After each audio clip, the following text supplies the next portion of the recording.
Bonjour à tous, alors je prends le temps aujourd'hui de vous faire une petite vidéo comme promis pour vous présenter PopLab. Donc c'est une plateforme que j'ai découvert quand je suis allée au salon l'université d'été Ludovia et en fait j'ai tout de suite été séduite par le concept et j'ai décidé de l'adopter dès cette rentrée avec mes petits élèves. Alors PopLab, qu'est-ce que c'est? En fait, c'est une plateforme éducative sur laquelle on peut mettre des cours, les préparer, les organiser et les partager heu, en public, en privé, avec ses élèves, avec les familles. Voilà, on peut choisir, il y a vraiment une multitude de possibilités. Donc voilà, si vous voulez utiliser, avoir beaucoup d'informations, en tout cas sur PopLab, sachez que vous pouvez vous inscrire aux webinaires qu'ils organisent, qui sont super bien faits et il y en a tous les mercredis pour vous expliquer, vous aider à prendre en main PopLab. Comme ça, vous savez déjà à peu près, où vous renseigner si vous voulez des détails vraiment techniques, sur la plateforme.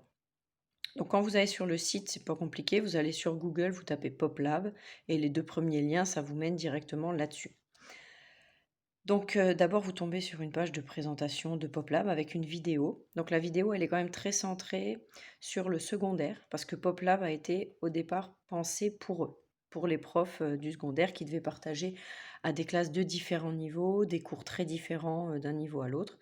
Mais voilà, je pense que ça a tout à fait sa place à l'élémentaire et en tout cas, moi, j'ai décidé de l'adopter et ça a déjà été adopté par les familles et les enfants après seulement une semaine, en fait, d'école. Donc c'est vraiment cool.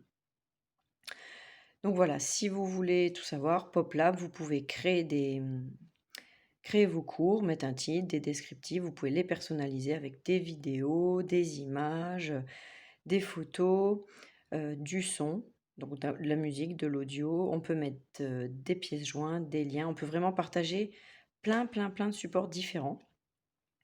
Tous ces supports, on peut ensuite les organiser dans des dossiers, des documents, je vais vous montrer et puis ensuite on peut partager. On peut choisir avec qui on partage, comment et cetera.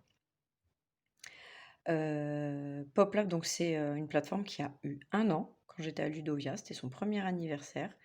Au niveau des témoignages que vous pouvez trouver sur le site, c'est des témoignages du secondaire, du coup, parce que c'est très utilisé dans le secondaire et en fait, pas du tout en discutant avec eux, ils m'ont dit: que «C'était pas du tout jusque-là utilisé, dans le primaire». Mais il y a quand même, enfin, un potentiel de fou, vous allez voir. Au niveau des offres, parce que c'est toujours la première question qu'on se pose effectivement, c'est combien ça coûte? Ben, moi, j'ai la version là. La version offre enseignant, elle est gratuite, 0 €. Il y a une version à 5 € par mois, je ne sais pas ce qu'elle débloque, hein, vraiment. Mais en tout cas, voilà, moi j'ai juste cette version-là et je vais vous montrer tout ce que j'arrive à faire. Après, on vous propose de télécharger WebClipper. Donc ça, c'est super pratique. Attendez, j'essaie de filmer comme il faut. C'est ici, WebClipper. En fait, quand vous allez sur une page internet, que vous voyez une vidéo qui vous plaît ou un support qui pourra vous être utile plus tard en classe, et ben, en appuyant sur le WebClipper, ça va vous mettre le lien dans votre frigo, dans ce que le PopLab appelle le frigo, c'est-à-dire, c'est là où on garde au frais les idées qu'on va réutiliser plus tard. Je vais vous montrer. Donc c'est à ça, enfin, quand on a 0 mémoire comme moi, par exemple, ou alors qu'on écrit tout sur des post-it et qu'on les paume, c'est vraiment l'idéal. Et après aussi une autre question qu'on peut se poser, c'est est-ce que PopLab, on a le droit de l'utiliser? Bah, la réponse est oui, parce qu'en fait, ils travaillent en collaboration étroite avec le rectorat de Strasbourg et c'est cofinancé par l'Union européenne et par la région Grand Est. C'est chez moi. Donc voilà, c'est sûr, sûr, sûr. Donc si vous voulez utiliser PopLab et si déjà vous voulez voir, hein, comment ça s'organise, vous allez en haut, donc créer un compte. De préférence, créez-le avec votre adresse académique parce que du coup, comme ça, on est sûr que vous êtes un prof et il n'y a pas d'histoire de payer, quoi. Il n'y a pas d'histoire de mensualité ou quoi. Et voilà. Donc là, je vais faire se connecter. Je vais juste cacher le temps de rentrer les identifiants. Voilà, donc vous aurez un identifiant, un mot de passe, vous le rentrez. Et ensuite, vous arrivez sur votre PopLab. Donc là, moi, en l'occurrence, pour moi, sur mon PopLab, j'ai 3 dossiers. Le dossier boîte à outils qui explique en fait comment ça fonctionne, les vidéos de prise en main. Et après, voilà, on peut créer des documents et des dossiers. La différence entre les deux, c'est que sur le dossier, ça c'est un dossier par exemple, on peut mettre que du texte et une couleur en haut, comme ici, mais pas d'image. Alors que sur le document, on peut mettre une image et à l'intérieur du document, on peut quand même créer des sous-documents, des rubriques, etc. Du coup, je vous montre. Ça, c'est le dossier pour ma classe de CPA. Et c'est le dossier que j'ai partagé aux familles. En fait, le lien de ce dossier-là, je l'ai partagé. Les enfants, du coup, je vous montrerai après ce qu'ils voient. Mais les enfants peuvent, du coup, regarder le contenu, mais pas le modifier. Sur le côté, là, vous verrez tout au long, moi, j'ai plein de petits icônes qui me permettent de personnaliser le PopLab. Les enfants, quand ils vont dessus, en fait, ils n'ont pas tout ça. Donc, ils voient juste les dossiers que j'ai créés, mais ils ne peuvent pas les modifier. Donc, ils ne peuvent pas supprimer des trucs. Donc voilà, moi CPA, j'ai créé que des documents, j'ai pas créé de dossier parce que j'avais besoin de pouvoir mettre les petits pictogrammes qu'on utilise. Comme j'ai des CP qui savent pas lire, j'avais envie de réutiliser les pictogrammes que j'ai en classe pour que les enfants s'y retrouvent et puissent travailler tout seuls. Parce qu'en fait, mon objectif de base, c'était d'avoir un outil pour cette année qui me permette de ne pas revivre la même angoisse que l'année dernière, du jour au lendemain où il faut tout changer, tout revoir nos pratiques. Donc là, j'avais vraiment envie d'un outil qui me permette de partager dès le début d'année avec les enfants, leur apprendre à s'en servir en classe, pardon, et pour qu'ensuite, si jamais il y a reconfinement ou école à la maison ou quoi que ce soit d'autre, ils aient un outil qu'ils puissent maîtriser seuls. Donc oui, c'est un outil où il faut internet, hein, évidemment, il faut une tablette ou un PC, mais au moins voilà, je sais que ça c'est disponible et ça a déjà été pris en main, je leur ai montré, c'est utilisé à la maison, donc c'est vraiment, je suis plus rassurée, je démarre l'année plus sereine vu le contexte, quoi.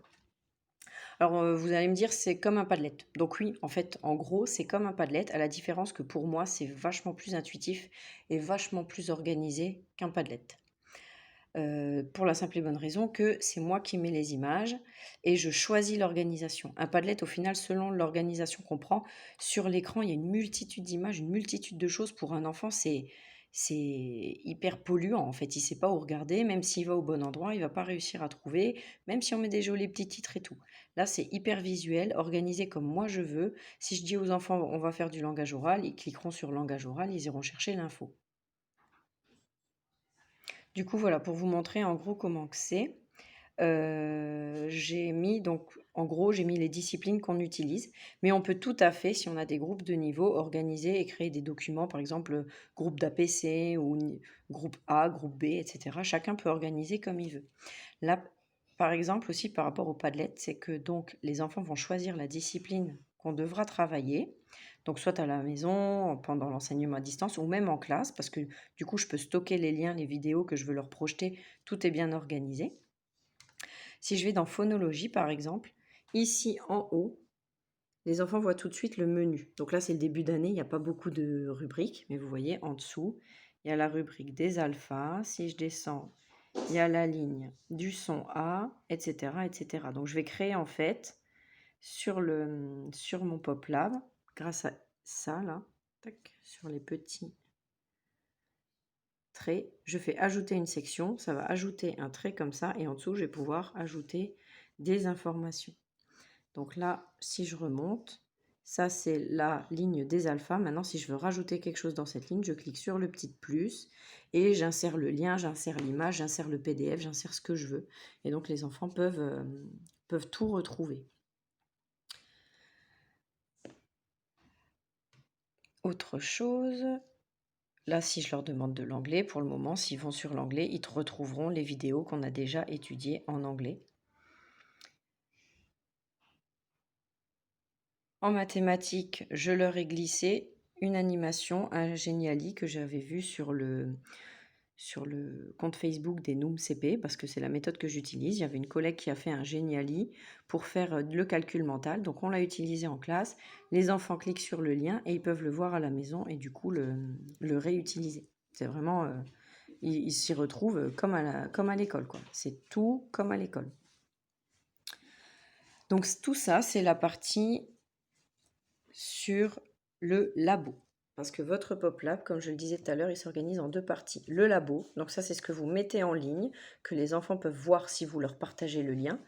Et il y a le frigo. Donc le frigo, c'est là où vous pouvez mettre en réserve en fait tous les liens que vous avez vus et qui pourront vous servir plus tard. L'autre jour, j'étais donc sur YouTube. il y avait 60 secondes pour comprendre comment ça marche un voilier pour notre projet Vendée Globe. J'ai trouvé ça génial. Donc, sur la page YouTube de cette image, je suis allée cliquer sur le web clipper qui m'a dit enregistrer dans le frigo. J'ai dit OK, ajouter, et hop, c'est apparu dans mon frigo. J'ai plus besoin de me casser la tête à savoir où j'avais vu la vidéo. Elle est de côté. Et le jour où je voudrais la mettre en ligne, je ferai les 3 petits points et je ferai dupliquer l'élément, je le ajouter à la section, etc. Je le mettrai là où j'ai envie. Donc ça, c'est super, vraiment super pratique. Je pense que j'ai tout dit. Après, voilà, au niveau du partage, pour partager à vos élèves, donc moi j'ai partagé juste la classe CPA. Maintenant, si vous avez plusieurs classes, c'est le cas en fait des profs de collège, lycée, donc c'est vrai que c'est pratique pour eux. Ils font 6e A, terminale C, enfin voilà, ils peuvent faire leur dossier comme ils veulent. Et, dans éditer le dossier, vous pouvez du coup modifier la couleur, le dessin, le lien, etc. Vous pouvez lancer le diaporama, ça c'est vachement sympa. Je vais enlever ma main parce que c'est ça qui fait flou. Lancer le diaporama, c'est très sympa parce que ça va montrer à l'élève tout ce qu'il y a dans le dossier. Les enchaîner pour faire des révisions rapides s'il y a besoin. Ensuite, il y a aussi partager ce dossier. Si vous faites partager ce dossier, en gros, il y a différentes possibilités. Vous pouvez partager avec les élèves, partager par lien privé ou en partage public. Donc moi, en soi, j'ai partagé par lien privé. C'est ce que j'avais cliqué. Donc là, je ne peux pas le refaire vu que je l'ai déjà fait. Mais en bas, j'ai obtenu ça, ce lien-là, que quand je clique dessus, j'arrive en fait sur le PopLab tel que mes élèves le voient. C'est-à-dire quand ils rentrent l'adresse que moi je leur ai donnée, ils voient ça. Donc vous voyez, ils n'ont plus les petits trucs pour modifier sur le côté. Et donc ils peuvent accéder, voilà, Vendée Globe, s'ils veulent suivre à la maison, les sites que nous on regarde en classe aussi, ils ont tout. Et voilà, c'est vraiment, c'est complet, c'est hyper complet. Donc si jamais demain on me dit, Auré, Aurel, tu retournes à l'école, à la maison, au moins je sais que j'aurai ça pour partager. J'aurai cette façon pour faire cours à distance, mettre tout à disposition des familles et les familles pourront travailler comme elles peuvent, selon leurs possibilités. Parce que, effectivement, si les enfants se retrouvent à la maison, il y aura papa et maman certainement au travail ou en télétravail et c'est évident pour personne et j'espère vraiment pas qu'on aura à revivre ça. Mais en tout cas, pour le moment, je l'ai déjà mis en marche dans ma classe et les enfants, je leur ai donné le lien et le lendemain matin, ils sont arrivés, ils ont fait: «Ah maîtresse, c'était trop bien, j'ai pu revoir la vidéo des alphas, moi j'ai révisé la musique», voilà, ils ont tous pu découvrir le Pop Lab avec papa et maman et revoir ce qu'on avait vu en classe, expliquer à papa et maman ce qu'ils avaient fait en classe et tout ça tout seul en fait, parce que grâce au petit logo. Donc pour le moment, ça marche sur tablette et sur portable. Avec certains navigateurs, le Web Clipper ne fonctionne pas encore, mais je sais qu'ils bossent dessus. C'est pas toujours évident le web clipper, il ne marche pas sur smartphone par exemple, mais voilà, j'ai soumis l'idée, on verra s'ils peuvent faire quelque chose. Parce que je pense qu'en fait, depuis que je les ai rencontrés à Ludovia, ils n'en peuvent plus de moi. Parce que j'arrête pas de leur envoyer des questions, des idées, de choses qui pourraient arranger la maîtresse de CP que je suis, en fait, surtout. Mais voilà, donc c'était juste un petit tour rapide de PopLab. Bon, ça fait déjà un quart d'heure. Mais voilà, j'espère que ça vous aura permis d'y voir un peu plus clair. Si jamais il y a des questions, n'hésitez pas à me les envoyer. J'y répondrai si c'est dans mes cordes. Et si c'est pas dans mes cordes, je vous réorienterai vers l'équipe de PopLab qui est hyper réactive et qui vous répondra dès que possible. Voilà, merci tout le monde.